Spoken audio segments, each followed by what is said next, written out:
brothers and sisters. It has been a long time since the pandemic began.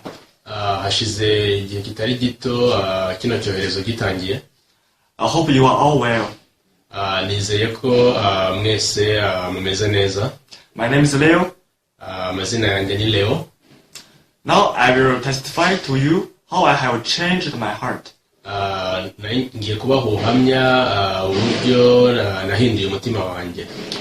began my church life at the age of 6.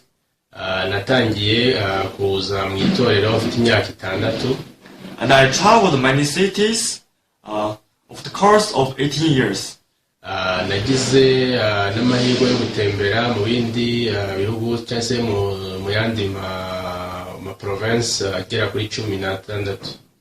Although I lived in church for many years, I never understood the hearts of pastors. So one day, there was a problem in my heart. All the complaint was like a volcano erupting. I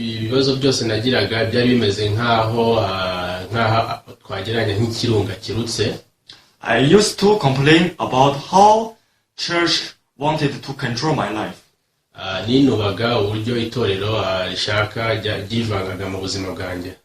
And it came to me every time when there was an event.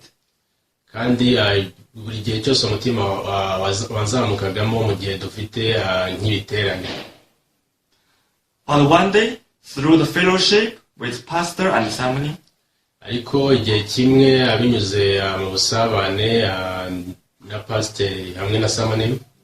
I spoke all my thoughts in my heart.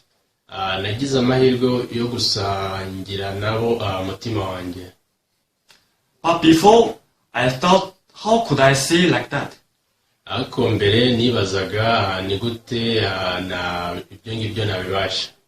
Is it too shame?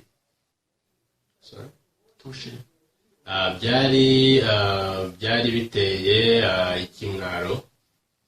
I would never tell anyone. But when I did, I realized that these were my thoughts.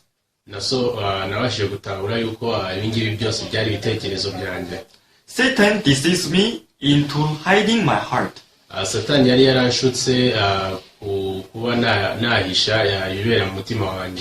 And distancing me from the church.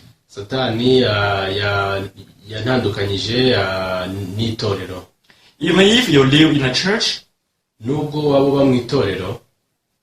your heart cannot receive grace unless you change your heart.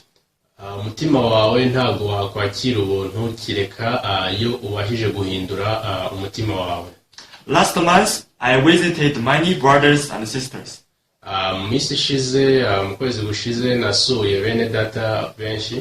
And I shared my testimony. I could say how God established the relationship between the church and us. And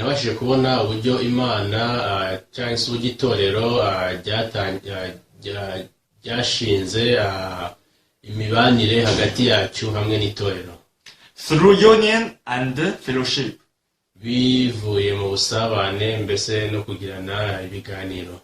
I can clearly see God's heart toward us.